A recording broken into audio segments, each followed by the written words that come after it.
Hello, students, and welcome to this lecture. And today we are going to see chapter number three, question answers.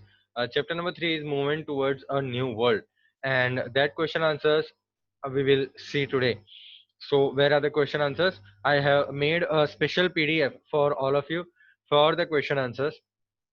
So let us see the question answers directly. See, all the question answers are there in the PDF, which are there in the textbook. So we'll open the PDF directly and we'll see the question answers. Okay. The PDF will be opened in your screen right now. So these are the question answers which are there in the textbook, which I have made in the PDF. So choose correct from the given alternatives and write it. Who started Nazism in Germany? See, this is a sort of a question paper for you to solve on your own. This is a question paper, and then the answers are there here. Who started Nazism in Germany?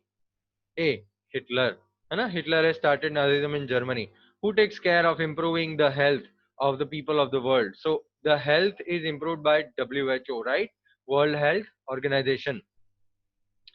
Choose the correct option from those given below.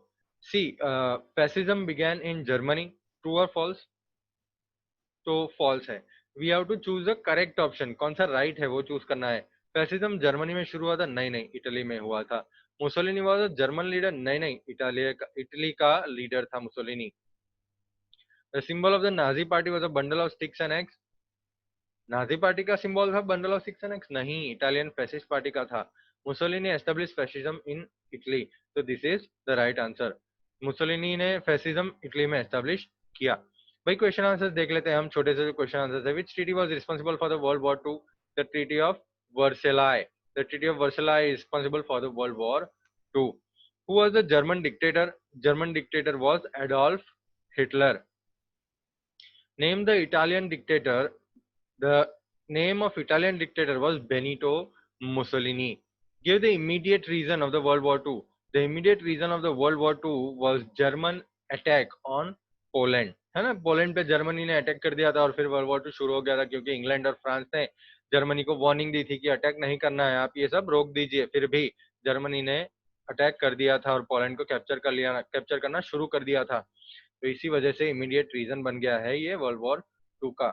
Who is the current Secretary General in Secretariat of United Nations?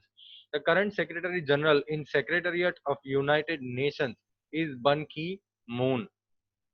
ये हमको याद रखना है.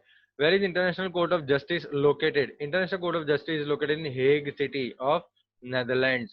Hague City of Netherlands. तो ये हो गए हमारे 1 मार्क के क्वेश्चन आंसर. जो टेक्स्ट बुक के अंदर क्वेश्चन नंबर टेक्स्ट बुक के अंदर जो क्वेश्चन आंसर्स हैं 2 मार्क के लिए, वो हम देखते हैं. What is the meaning of what is meant by cold war? Cold war का मतलब क्या हो गया? तो टेक्स्ट बुक में से ही मैंने आंसर्स लिए हैं. After the second world war in world politics due to tug of war in different ideologies of America and Russia opposite to each other, democracy and communism, the critical political situation arose to establish own rule and reputation on the world is called cold war. तो ये आपको learn by heart करना है कि भाई cold war का मतलब क्या हो गया. ठीक है. जो भी वर्ल्ड पॉलिटिक्स में चेंजेस हुए थे और डिफरेंट आइडियोलॉजीज थी ना, अमेरिका और रशिया दोनों, अमेरिका डेमोक्रेसी थी और रशिया कम्युनिस्ट थी. तो दोनों के बीच में जो आइडियोलॉजी का वॉर है डेवलपमेंट के लिए, वो कारण बन गया था कोल्ड वॉर का. Explain what the economic and social council as an organ of the UN means. तो भाई इकोनॉमिक और सोशल काउंसिल यूएन का ऑर्गन है, इसका मतलब क्या? तो भाई economic and social council as an organ क्या है? The general assembly appoints 2/3 of its retiring members for 3 years. तो इकोनॉमिक एंड सोशल काउंसिल के अंदर जनरल असेंबली जो है वो 2/3 ऑफ इट्स रिटायरिंग मेंबर्स को अपॉइंट करते हैं. तो 2/3 of its retiring members for 3 years वो अपॉइंट होते हैं जनरल असेंबली से इकोनॉमिक एंड सोशल काउंसिल के अंदर. This council tries to raise the standard of living of the nations of the world without any bias of religion, caste and region. तो ये जो council है economic and social council, वो council जो है उसका काम क्या है? उसका काम है to raise the standard of living of the nations of the world. है ना? नेशंस के अंदर लोगों की standard of the living improve करना, डेवलप करना नेशंस को, तो उसका काम है. Without any bias of religion, caste and region. तो कोई भी बायस किए बिना, कोई भी प्रिजुडाइज किए बिना वो काम करते हैं. 54 मेंबर्स उसके अंदर है और इसको इकोसॉग भी बोला जाता है. इकोसॉग भी बोला जाता है. दिस काउंसिल एंड इट्स सब councils work all over the world. भाई इसकी council economic and social council और उसकी सब काउंसिल जैसे WHO है, IFO, आई ILO है, इंटरनेशनल लेबर ऑर्गेनाइजेशन है, यूनिसेफ है, यूनेस्को है, तो ये सारी जो सब काउंसिल्स है वो ऑल ओवर द वर्ल्ड काम करती है। WHO की बात हम करते हैं, it works to improve the health of people all over the world. तो वो क्या काम करती है बेटा, लोगों का हेल्थ इंप्रूव करने का काम करती है WHO। All the rules and regulations and policies and all the things are made by WHO, जो हेल्थ के लिए होता है, तो वो काम करती है। IMF इंटरनेशनल मॉनेटरी फंड क्या काम करती है, it works to establish financial stability. FAO क्या काम करती है, the food and agriculture organisation, it helps to improve agriculture production, forest and fisheries and raises nutrition level. तो वो भाई एग्रीकल्चर प्रोडक्शन इंप्रूव करते हैं, फॉरेस्ट इंप्रूव करते हैं हर जगह पे, और फिशरीज में डेवलपमेंट लाते हैं। फिशरीज मतलब ऐसी बिजनेस जिसके अंदर फिश का लेन देन होता हो, या फिश पकड़ने का जो भी काम है वो फिशरीज के अंदर होता है, जो भी रिलेटेड टू फिश है तो फिशरीज होता है। एंड रेजेस न्यूट्रिशन लेवल, तो न्यूट्रिशन लेवल बढ़ाता है। ILO international labour organisation, it works to provide rights and justice to labourers of the world. तो क्या काम करता है भाई, वो राइट और जस्टिस लेबरर्स को प्रोवाइड करता है। यूनिसेफ क्या काम करता है, United Nations International Children's Emergency Fund, तो ये काम करता है, it undertakes child welfare activities to improve the health of the children of the world, providing nutritional food and education. तो वो काम करता है चाइल्ड वेलफेयर एक्टिविटीज का, चाइल्ड को इसका हेल्थ इंप्रूव करना, उसको एजुकेशन प्रोवाइड करना, अच्छा सा खाना प्रोवाइड करना, वो सब काम यूनिसेफ करता है। यूनेस्को क्या काम करता है, तो United Nations Educational Scientific and Cultural Organisation, it works to improve the cooperation between nations by removing illiteracy. तो ये जो बड़ी सी प्रॉब्लम है इलिटरेसी, उसको रिमूव करने में हेल्प करता है हमको UNESCO. Raising the standard of living of people, तो स्टैंडर्ड ऑफ लिविंग इंप्रूव करने के लिए काम करता है UNESCO. Through education providing justice, education, science and cultural resources, तो वो क्या प्रोवाइड करता है भाई, जस्टिस प्रोवाइड करता है, एजुकेशन प्रोवाइड करता है, साइंस एंड कल्चरल रिसोर्सेज। हमारा अहमदाबाद जो है, जो अहमदाबाद है वो वर्ल्ड हेरिटेज सिटी बन गया है बाय यूनेस्को। तो यूनेस्को ने हमको ये बताया कि भाई Ahmedabad is a very important place, वहाँ पे बहुत ही कल्चरल एलिमेंट्स हमको देखने को मिलते हैं, इसीलिए वर्ल्ड हेरिटेज सिटी उसको बताया गया है। Besides this, there are sub councils and regional councils which undertake various activities. भाई इसके अलावा भी बहुत ही और सब काउंसिल्स और रीजनल काउंसिल्स है जो बहुत सारे काम करते हैं। How was United Nations formed? United Nations कैसे फॉर्म हुआ था? तो at the end of the World War II, on 24th October 1945, the United Nations was established with the purpose of peace and security and coexistence in the world. तो 24th October 1945 को जब world war 2 खत्म हुआ, उसके बाद United Nations establish हुआ था with the purpose, उसका गोल क्या था भाई, to establish peace, security and coexistence. Peace मतलब शांति, सिक्योरिटी मतलब सबका बॉर्डर का ध्यान रखना, सब कोई एक दूसरे पे वॉर ना छेड़ दे उसका ध्यान रखना, एंड कोएग्जिस्टेंस एक साथ रहें, वो काम यूनाइटेड नेशंस करने वाला था। It's headquarter is in New York, उसका हेडक्वार्टर जो है वो न्यूयॉर्क में था। 24th October is celebrated as United Nations Day the world over. तो पूरे वर्ल्ड में 24th अक्टूबर यूनाइटेड नेशंस डे तरीके से सेलिब्रेट किया जाता है। अभी 193 नेशंस है यूनाइटेड नेशंस के members. President of America, Roosevelt, made four important announcements regarding freedom with the intention of human freedom, peace and security for establishment of United Nations। भाई United Nations establish करने के लिए president of America जो Roosevelt थे, उन्होंने यहाँ पे announcements, चार इंपॉर्टेंट अनाउंसमेंट्स डिक्लेयर किए थे, जिसका गोल था human freedom, peace and security, है ना। रिगार्डिंग ये जो भी चार इंपॉर्टेंट अनाउंसमेंट्स हुए थे वो किस बारे में हुए थे, ह्यूमन फ्रीडम हम सबको मिलनी चाहिए, शांति मेंटेन होनी चाहिए और सिक्योरिटी मेंटेन होनी चाहिए। President Roosevelt and the British Prime Minister Churchill prepared an 8-point agreement on a ship in the Atlantic Ocean which came to be known as Atlantic Agreement। तो रूजवेल्ट और British prime minister Churchill ने दोनों ने मिलके एक agreement 8 point का तैयार किया था जब वो शिप के अंदर ट्रैवल कर रहे थे अटलांटिक ओशन के अंदर, तो जिसको बोला गया है अटलांटिक एग्रीमेंट। ये एग्रीमेंट को बोला गया है अटलांटिक एग्रीमेंट। ये जो अटलांटिक एग्रीमेंट है उसके अंदर कैसी कैसी मैटर्स है भाई, included matters like maintaining freedom and sovereignty of every nation, sovereignty मतलब respect, peace, security, social and economic welfare and disarmament, ये सारे पॉइंट्स जो थे वो अटलांटिक एग्रीमेंट में रखे गए थे। In October 1943 the foreign ministers of Britain, America, Russia and China met in Moscow. which came to be known as Moscow Declaration. तो अक्टूबर 1943 के अंदर जो फॉरेन मिनिस्टर्स थे ब्रिटेन, अमेरिका, रशिया और चाइना के, वो लोगों ने मिलके मॉस्को के अंदर ये बनाया था, जो एक डिक्लेरेशन बनाया था, उसको बोला गया है मॉस्को डिक्लेरेशन। तो नवंबर 1943 में तीन सुपर पावर्स तेहरान में एक कॉन्फ्रेंस की। सितंबर 1944 में 50 नेशंस के रिप्रेजेंटेटिव्स मिलके एक एग्रीमेंट बनाया यूनाइटेड नेशंस के लिए वॉशिंगटन में। On October 24, 1945, 51 member nations declared the establishment of United Nations. So 51 nations ने establish कर दिया था United Nations. Thus, after the First World War, due to the failure of League of Nations, so at the end of the World War II, an international institution or association was founded to establish world peace.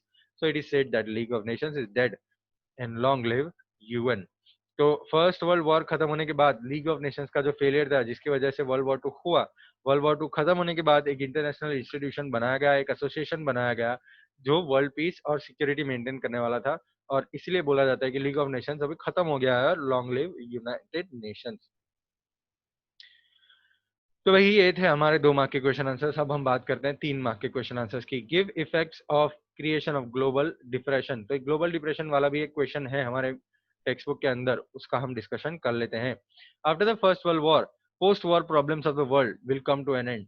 तो first world war के बाद ऐसा लगता था कि post war problems जो है, war के बाद जो होने वाली प्रॉब्लम्स है, वो धीरे धीरे कम हो जाएंगी, खत्म हो जाएगी। Such belief of European nations proved wrong. तो यूरोपियन नेशंस का यही सोचना गलत हो गया था। Suddenly large number of shares began to be sold in the world street stock market. तो बड़े ही number of share wall street stock market, जो यूएसए का स्टॉक मार्केट है, उसके अंदर बड़े ही number of large number of shares बिकने लगे थे। स्टॉक मार्केट क्रम्बल हो गया, क्रम्बल मतलब टूट गया पूरा स्टॉक मार्केट, बिकने लगे थे। तो ये क्राइसिस जो है वो पूरे वर्ल्ड को हिला दिया था, और इकोनॉमिक कंडीशंस बहुत सारे नेशंस की खत्म हो चुकी थी, डिस्ट्रॉय हो चुकी थी। ये जो है उसको वॉल स्ट्रीट क्राइसिस बोला जाता है। ये क्राइसिस ने ग्रेट ग्लोबल डिप्रेशन को जन्म दिया था। Even a superpower like Great Britain had to sacrifice its policy of keeping gold reserve against its currency pound.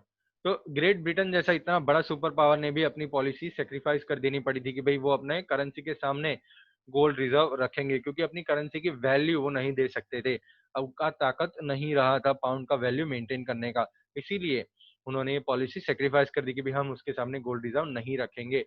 This affected the other nations of the world and international trade and industry. तो यही पूरे world पे affect किया था और international trade and industry पे affect किया था। Prosperous nations like America also had to impose strict measures. तो अमेरिका ने भी बहुत ही स्ट्रिक्ट मेजर्स लेने पड़े, इसकी वजह से ग्लोबल ट्रेड आधा हो चुका था और वर्ल्ड वॉर टू अपनी आउटलाइन दिखाने लगा था, वर्ल्ड वॉर टू शुरू होने वाला था, ऐसा लग रहा था अब। तो भाई ये थे हमारे 3 मार्क के क्वेश्चन आंसर्स। अब हम देखते हैं 4 मार्क के क्वेश्चन आंसर जो है। First, discuss the factors responsible for the world war two. The seed for the World War II had been sown in the Treaty of Versailles। भाई इसका मतलब क्या हो गया, वर्ल्ड वॉर टू का जो सीड था, वर्ल्ड वॉर टू का बीज जो था, वो बो दिया गया था ट्रीटी ऑफ वर्सलिस में ही। क्यों सर, ये क्या हो गया? ट्रीटी ऑफ वर्सलिस का मतलब यहाँ पे बहुत सारे नेशन जो थे वो अनहैप्पी थे ना, जर्मनी अनहैप्पी था, इटली अनहैप्पी था, जापान अनहैप्पी था। तो ये सारी चीजें बीज बो दिया गया था वर्ल्ड वॉर टू का ट्रीटी ऑफ वर्सलिस के अंदर। Paris peace process has displeased many nation. तो बहुत ही नेशन जो जैसे इटली, जापान, जर्मनी, ये तीनों नेशन जो थे वो बहुत ही नाखुश थे ये पेरिस पीस प्रोसेस की वजह से। Event that happened after that led to the world war two. तो वर्ल्ड वॉर टू में जो भी हुआ वो इसी कारण हुआ था। तो फर्स्ट वर्ल्ड वॉर के बाद जर्मनी के अंदर फियर्स नेशनलिज्म डेवलप हुआ, जापान और इटली में भी फियर्स नेशनलिज्म डेवलप हुआ। बहुत ही ओछी तरीके से माइंडसेट, बहुत ही ओछा माइंडसेट, बहुत ही छोटा माइंडसेट इंपीरियलिस्टिक पॉलिसी की वजह से लोगों के अंदर जगने लगा था। सर इसका मतलब क्या हो गया? इसका मतलब ये हुआ बेटा कि जो भी लोग थे वो टाइम पे, और जो भी जर्मनी, जापान और इटली के लीडर्स थे, वो लोग इंपीरियलिस्टिक थे। इंपीरियलिस्टिक मतलब राजाशाही, मैं जो चाहूं वही करूंगा, ऐसा थिंकिंग धराने वाले लोग थे वो लोग। तो एक लोगों के अंदर, जर्मनी, जापान और इटली के लोगों के अंदर भी एक ऐसी ही सोच आ गई। देश प्रेम तो जग गया, लेकिन दूसरे देश के लिए नफरत जाग गई थी। In Germany, Hitler followed Nazi philosophy that German must get all these provinces where Germans were staying। तो जर्मनी के अंदर हिटलर नाजी फिलोसॉफी जो उनका था, ऐसा सोचना था, फिलोसॉफी मतलब सोचना। तो उनका जो सोचना था कि भाई जर्मनी को सारे वो एरियाज ले लेने थे जो एरियाज जहाँ पे जर्मन्स रहते थे, जर्मन्स वेर स्टेइंग।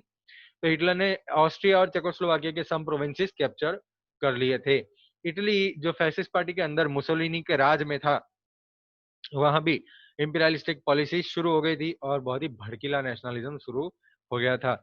देश प्रेम जगह था, लेकिन दूसरे देशों के लिए नफरत शुरू हो गई थी। Japan too had plunged into the war and put the world peace in danger. तो जापान भी वॉर के अंदर आ गया था और वर्ल्ड पीस डेंजर में आ गया था। After the first world war the atmosphere of fear, suspect and unfaith didn't decrease, so groupism were formed outside League of Nations. तो लीग ऑफ नेशंस की जान के बाहर, लीग ऑफ नेशंस को पता ना चले ऐसे ग्रुपिज्म होने लगा था, है ना, क्योंकि एक एटमॉस्फेयर बन गया था जहाँ पे डर लग रहा था, शक पड़ रहा था एक दूसरे नेशंस के ऊपर कि ये अटैक कर देगा, वो अटैक कर देगा। तो इसी वजह से ग्रुपिज्म शुरू हो गया। भाई ग्रुपिज्म क्या होता है? ग्रुपिज्म मतलब एक दूसरे कंट्रीज के साथ एग्रीमेंट कर देना। तो एग्रीमेंट्स शुरू हो गए थे। Since France was always afraid of Germany entered into treaty with Belgium, Poland, Romania and Czechoslovakia. France हमेशा से जर्मनी से डरता था क्योंकि जर्मनी बहुत ही बड़ा पावर हो गया था वो टाइम पे। तो फ्रांस ने ट्रीटी किया बेल्जियम के साथ, पोलैंड के साथ, रोमानिया के साथ और चेकोस्लोवाकिया के साथ। इंग्लैंड और फ्रांस दोनों ने एक अलग ग्रुप बनाया डेमोक्रेटिक वैल्यूज वाला। डेमोक्रेटिक वैल्यूज मतलब ऐसे कंट्रीज जो डेमोक्रेटिक होना चाहते थे या डेमोक्रेटिक थे। तो वो सारे कंट्रीज के मिलके इंग्लैंड और फ्रांस ने एक ग्रुप बनाया। जर्मनी ने रशिया के साथ एक नॉन अग्रेशन ट्रीटी साइन किया था। नॉन अग्रेशन ट्रीटी का मतलब ये हो गया बेटा कि नॉन अग्रेशन ट्रीटी जो होता है वो मतलब आप मुझ पे अटैक नहीं करेंगे, मैं आप पे अटैक नहीं करूंगा। ऐसा जर्मनी ने रशिया के साथ एग्रीमेंट किया था, जिसको बोला जाता है नॉन अग्रेशन ट्रीटी। रशिया ने जर्मनी, टर्की, लिथुआनिया और ईरान के साथ ट्रीटी की थी। जर्मनी, टर्की, लिथुआनिया और Iran. Italy form Rome Berlin Tokyo axis group with the support of Germany and Japan. तो इटली ने रोम, बर्लिन और टोक्यो एक्सेस बनाया था जापान और जर्मनी के सपोर्ट से। तो एक पूरा एटमॉस्फेयर बदल गया था बेटा और वॉर का एक एटमॉस्फेयर जनरेट हो गया था। ग्रुपिज्म बढ़ने लगा था। हर एक नेशन जो यूरोप के अंदर था वो सब अपने वेपन्स के लिए, एम्यूनिशन के लिए झगड़ने लगे थे, compete करने लगे थे एक दूसरे के साथ। बढ़िया बढ़िया वेपन्स एक दूसरे से बना रहे थे। सो competent countries converted world into the atmosphere of war। तो पूरा वर्ल्ड जो है वो अब वॉर के कगार पे आ गया था। Some nations began compulsory military training and inducted more men into navy, air force and army। तो कई नेशंस ने तो कंपलसरी मिलिट्री ट्रेनिंग लागू कर दी थी, जहाँ पे नेवी, एयरफोर्स और आर्मी के अंदर लोगों को भर्ती करने लगे थे। In competition of ammunition and militarism Japan increase its stand in comparison with England and France. तो जब एम्यूनिशन और मिलिटरिज्म में कंपैरिजन और कंपटीशन करने को आया, तो जापान ने अपनी ताकत बढ़ाई थी इंग्लैंड और फ्रांस से। Militarism got inspiration from fierce nationalism and imperialism, this led to the world war two. तो नेशनलिज्म और इंपीरियलिज्म, बेटा नेशनलिज्म मतलब देश प्रेम और दूसरे देश के लिए नफरत, और इंपीरियलिज्म मतलब राजाशाही। तो ये दोनों जो क्वालिटीज थे, वो क्वालिटीज ने मिलिटरिज्म को इंस्पायर किया, मिलिट्री आर्मी बढ़ाने में इंस्पायर किया। तो ये वर्ल्ड वॉर टू का एक कारण बन गया था। फर्स्ट वर्ल्ड वॉर के बाद पीस एस्टेब्लिश करने के लिए लीग ऑफ नेशंस बनाया गया था, लेकिन ना ही वो एक बढ़िया सी ऑर्गेनाइजेशन बन पाई और ना ही किसी और नेशंस के ऊपर दबदबा बना पाई, और ना ही उसके पास अपनी खुद की आर्मी थी कंट्रोल करने के लिए। तो लीग ऑफ नेशंस फेल हो गई थी। रशिया और जर्मनी ने लीग ऑफ नेशंस में से अपना हाथ निकाल लिया था। अपना हाथ निकाला मतलब उसने जो भी पैक्ट, जो भी एग्रीमेंट लीग ऑफ नेशंस के अंदर किए थे वो सब तोड़ दिए थे।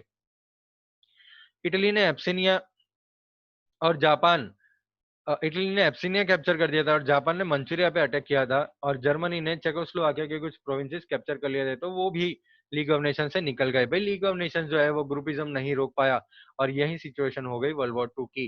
ट्रीटी ऑफ नेशंस जो पेरिस पीस प्रोसेस के बाद फॉर्म हुआ था at the end of the first world war, जहां पे जर्मनी को फाउंड रिस्पॉन्सिबल जर्मनी ढूंढा गया था, मतलब रिस्पॉन्सिबल पाया गया था, जहां पे जर्मनी को 6.5 बिलियन पाउंड वॉर फाइन देना पड़ा था और जर्मनी को रहर प्रोविंस दे देना पड़ा था, राइन रिवर खोल देना पड़ा था इंटरनेशनल सी रूट के लिए।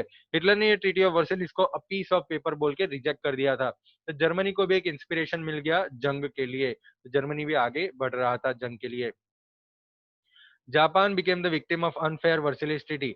जापान भी वर्सेलिस ट्रीटी का एक बोल सकते हैं हम कि दुखदाई पर्सन बन गया था, क्योंकि वर्सेलिस ट्रीटी के अंदर जापान को कुछ नहीं मिला था। थोड़े एक या दो प्रोविंसेस चाइना का मिला था और कुछ मिला नहीं था उसको, जर्मनी का पार्ट चाहिए था। तो ये अनफेयर वर्सेलिस ट्रीटी जो था इसकी वजह से वर्ल्ड वॉर टू हो गया। हिटलर का जो नेचर था, नेशनलिस्ट और मिलिटरिस्ट नेचर था, उसकी वजह से वो क्या करना चाहता था, यूनिटी एस्टेब्लिश करना चाहता था जर्मनी को, जर्मनी बहुत ही बड़ा करना चाहता था, स्टेबिलिटी मतलब प्रॉपर बनाना चाहता था, और प्रॉस्पेरिटी, प्रॉस्पेरिटी में पैसा कमाना चाहता था जर्मनी के लिए। Austria became the first victim against German military on 12th March 1938। तो ऑस्ट्रिया सबसे पहला विक्टिम बना जर्मन मिलिट्री का। 12 मार्च 1938 को ऑस्ट्रिया पे जर्मनी ने अटैक कर दिया था। 1 अक्टूबर 1938 को जर्मनी ने चेकोस्लोवाकिया कैप्चर कर लिया था, और मार्च 1939 में उन्होंने मैमल पोर्ट लिथुआनिया क्या कैप्चर कर लिया था। तो भाई हिटलर की जो ये इंपीरियलिस्ट पॉलिसी थी, वही वर्ल्ड वॉर टू की कारण बन गई थी। यही एक कारण बन गया था वर्ल्ड वॉर टू का। German attack on Poland on 1 सितंबर 1939। तो जर्मनी ने पोलैंड पे अटैक कर दिया था। जर्मनी और तभी वर्ल्ड वॉर टू शुरू हो गया था। Britain and France plunge into the war. Britain and France दोनों वॉर के अंदर आ गए थे अभी। तो वर्ल्ड वॉर स्प्रेड हो गया था पूरे वर्ल्ड के अंदर। Give result effects of world war two. World war two के बाद क्या हुआ देखिए। All the nations involved in World War II had incurred huge expenses. Property worth the same had been destroyed too. तो जितने भी नेशंस वर्ल्ड वॉर टू के अंदर थे, उन्होंने बहुत सारा खर्चा किया था। इतना ही प्रॉपर्टी डिस्ट्रॉय भी हुआ था। लोगों की आर्थिक जिंदगी, इकोनॉमिक लाइफ, पैसे वाली लाइफ सब बिगड़ गई थी, डिस्ट्रॉय हो गई थी, और सब नेशंस जो थे वो इकोनॉमिक डिप्रेशन में चले गए थे। जो नेशंस थे उन्होंने आर्म्स और एम्यूनेशंस में ज्यादा पैसे लगाए थे, इसलिए बेसिक नीड्स, बेसिक चीजों की जरूरत हो गई थी, बेसिक चीजें नहीं मिल पा रही थी। There was a scarcity of things for basic needs. तो जरूरियात की जो चीजें थी वो नहीं मिल पा रही थी, स्कैरसिटी हो गई थी, खुट रहे थे, शॉर्टेज हो गई थी। Production reduced, inflation increase. Production कम हो गया भाई चीजों का, इन्फ्लेशन बढ़ गया, प्राइस राइज हो गया, और पीपल खुद पैसे कमाने के लिए स्ट्रगल कर रहे थे। क्योंकि जरूरत की चीजें नहीं मिल रही थी मार्केट के अंदर, तो लोगों की इकोनॉमिक लाइफस्टाइल शटर हो गई, है ना। लोगों की लाइफस्टाइल बिगड़ गई। Due to that nations of world war, due to that nations of the world were pushed into an economic depression. तो इकोनॉमिक डिप्रेशन के अंदर लोग चले गए थे। रशिया ने बहुत ही फास्ट प्रोग्रेस किया था कम्युनिस्ट मेजर्स लेने के बाद। 1917 में जो बोल्शेविक रिवॉल्यूशन हुआ था, उससे चाइना भी बहुत ही इंप्रेस हुआ था। तो जापान जैसे वीक हो गया वर्ल्ड वॉर टू के बाद, उसके बाद चाइना से उसका कंट्रोल हट गया था। तो माओ से टंग जो था, उसने कम्युनिस्ट रूल 1949 में चाइना में एस्टेब्लिश कर दिया था रिवॉल्यूशन होने के बाद। वर्ल्ड वॉर टू के बाद डेमोक्रेटिक अमेरिका और कम्युनिस्ट रशिया के बीच में ऑपोजिट ग्रुप्स बन गए थे। तो दोनों के बीच में शब्दों की जंग होने लगी थी, विचारों की जंग होने लगी थी, और अ, उनका ओपिनियन बचाने के लिए एक एटमॉस्फेयर जनरेट हो गया था, जिसको बोला जाता है cold war. Right a short note on general assembly of United Nations. तो देखिए, general assembly include the representative of all member nations. Every nation can send maximum 5 representatives to this, but during election only one vote of each nation और each country is counted. तो general assembly के अंदर जितने भी member Nations होते हैं, उनके representatives होते हैं। हर एक नेशन मैक्सिमम 5 रिप्रेजेंटेटिव भेज सकते हैं, मैक्सिमम 5 लोग भेज सकते हैं अपने कंट्री के रिप्रेजेंटेटिव के रूप में। और इलेक्शन जो है उसमें एक ही वोट गिना जाता है एक कंट्री का। तो ये सबसे बड़ा यूनाइटेड नेशंस का सबसे बड़ा ऑर्गन है। वो डिस्कस कर सकता है, एडवाइस कर सकता है, सजेस्ट कर सकता है, रिकमेंड कर सकता है कोई भी मैटर पे जो इंटरनेशनल रिलेशंस के ऊपर हो। It accept the budget present by secretary general every year allocated the expenses. तो सेक्रेटरी जनरल जो भी बजट वहां पे प्रेजेंट करते हैं, वो एक्सेप्ट करता है यूनाइटेड नेशंस का जनरल असेंबली हर एक साल, और एक्सपेंसेस अलोकेट करता है। वो सॉल्यूशन फाइंड करता है बेटा इकोनॉमिक प्रॉब्लम्स का, जो नेशंस के अंदर होते हैं। ह्यूमन राइट्स के कोई प्रॉब्लम्स होते हैं, डिसआर्मामेंट के होता है प्रॉब्लम, या कोई भी इंटरनेशनल मैटर होता है, तो वो सॉल्व कर देता है। Write a short note on Security Council of United Nations.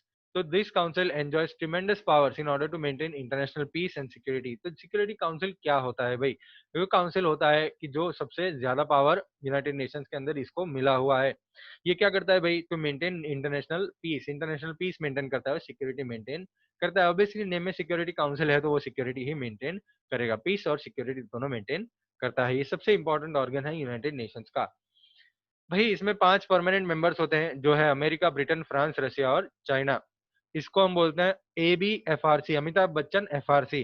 Amitabh Bachchan मतलब ए मतलब अमेरिका, बच्चन मतलब Britain, Amitabh Bachchan FRC। FRC मतलब फ्रांस, रशिया और चाइना। तो यहाँ पे 5 परमानेंट मेंबर्स होते हैं सिक्योरिटी काउंसिल में, और 10 कंट्रीज होते हैं जो नॉन परमानेंट मेंबर्स होते हैं, जो at an regular interval of time वो सिलेक्ट होते हैं और वापस से सिलेक्ट होते हैं। It solves the problems and disputes of the nations peacefully. तो प्रॉब्लम और डिस्प्यूट्स जो होते हैं नेशंस के बीच में वो बहुत ही शांतिपूर्ण तरीके से सॉल्व करते हैं। कोई भी एक मेंबर नेशन, कोई भी एक परमानेंट मेंबर अगर वोट नहीं करता है, कोई भी डिसीजन के अगेंस्ट वोट करता है, वो कोई भी डिसीजन के अगेंस्ट वोट करता है कोई भी एक परमानेंट मेंबर, तो वो डिसीजन नहीं लिया जाता है। यहाँ पे 5 परमानेंट मेंबर जो होते हैं, जो ये पावर उनको मना करने का मिला है, उसको हम बोलते हैं वीटो, वीटो पावर और राइट टू डिनाई। रशिया ने ये veto power maximum number of times use किया है। ठीक है, यहाँ पे एक जो हमको नंबर दिया है वो थोड़ा गलत है। टेक्स्ट बुक में से हम नंबर देख लेते हैं। तो रशिया ने जो वीटो पावर यूज किया सबसे ज्यादा बार यूज किया है। चलिए आते टेक्स्ट बुक पे वापस और रशिया का एक आंकड़ा देख लेते हैं, रशिया का वो जो नंबर है वो देख लेते हैं। तो रशिया का नंबर है 122। रशिया ने यूज किया है 122 टाइम्स। ठीक है, तो ये हो गए आपके क्वेश्चन आंसर्स टेक्स्ट बुक के। टेक्स्ट बुक के क्वेश्चन आंसर्स आपके कंप्लीट हो गए हैं यहाँ पे। बेटा don't worry about any question answer, जो भी टेक्स्ट बुक में है उसमें से ही पूछने को आएगा, उसमें से ही पूछेंगे। और अगर बाहर से कुछ भी नहीं आएगा, जो आएगा वो टेक्स्ट बुक में से ही आएगा। तो मतलब इसका मतलब ये नहीं है बेटा कि टेक्स्ट बुक के पीछे जो क्वेश्चन आंसर है उसमें से ही आएगा, मैंने बोला टेक्स्ट बुक में से आएगा। मैं आपको ये भी पूछ सकता हूँ व्हाट इज आईएलओ, आईएलओ के बारे में लिखिए। तो आईएलओ के बारे में आपको लिखना है कि it provides rights and justice to labourers of the world. तो इसमें 1 मार्क का क्वेश्चन भी मैं पूछ सकता हूँ, एफएओ की पूछ सकता हूँ, यूनिसेफ भी पूछ सकता हूँ, यूनेस्को भी पूछ सकता हूँ। तो हर एक पॉइंट बहुत ही इंपॉर्टेंट है। छोटे से छोटा पॉइंट भी मैं पूछ सकता हूँ कि भाई इंटरनेशनल कोर्ट ऑफ जस्टिस में जजेस जो हैं वो कितने साल के लिए अपॉइंट किए जाते हैं, तो 9 ईयर्स, है ना, 9 ईयर्स के लिए अपॉइंट किए जाते हैं। तो ये सारे क्वेश्चन आंसर्स हम टेक्स्ट बुक में से ही रीड करेंगे। भाई जो भी क्वेश्चन आंसर्स टेक्स्ट बुक के पीछे दिए हुए वो तो हमको पढ़ने ही है, लेकिन टेक्स्ट बुक का जो चैप्टर है वो हमको पूरा पूरा पढ़ना है और सब कुछ जान लेना है, सब कुछ समझ लेना है। ठीक है बेटा, मिलेंगे हम नेक्स्ट लेक्चर में। अब नया चैप्टर शुरू करेंगे नेक्स्ट लेक्चर में। ठीक है, चलिए मिलेंगे नेक्स्ट लेक्चर में। Bye bye.